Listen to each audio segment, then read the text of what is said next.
following the visit, the historic visit of the United Nations Secretary General Antonio Guterres to Tuvalu. And everybody could not say anything else but to be taken by a great surprise how vulnerable Tuvalu is. And I was hoping that the leaders would work together more solidly in solidarity with all island leaders. And of course, you are right.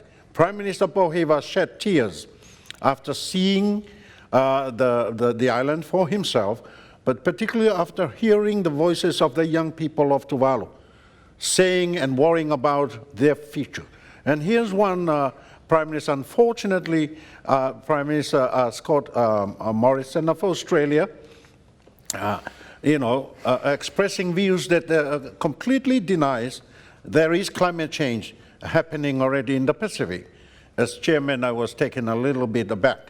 But that said... So are you saying the Prime Minister expressed doubt about climate change causing problems in the Pacific at the forum, or are you talking about previous remarks? Well, about previous remarks as well as in the forum, because there was quite strong resistance on the call by Pacific Island leaders for more concrete works to reduce greenhouse gases, but particularly to cut down and stop opening up new coal mines in Australia.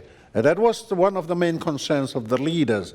But in the end, I think we came to compromise language, if you look at the communique, to saying just move transition away from fossil fuels.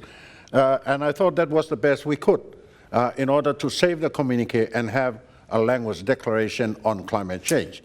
Alex Hawke, are you, in a sense, politically compelled to make the case that was made behind the scenes at the Pacific Forum, that no matter what Australia does, it's a tiny player in global emissions, and that China, in fact, has a massive new investment in coal-fired power, which is going to wipe out anything Australia does? That was an argument being made behind the scenes at the forum, wasn't it?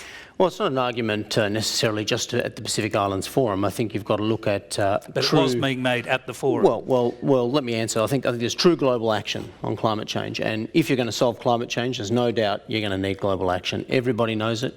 It's probably the biggest reason why we don't have proper action is because we don't have some of the big players in there. It doesn't just mean China. I mean, in Australia, you'll find there is at the moment one coal-fired power plant scheduled for construction and one in pre-construction. You can go to some countries in the world, there are hundreds in construction and hundreds in pre-construction.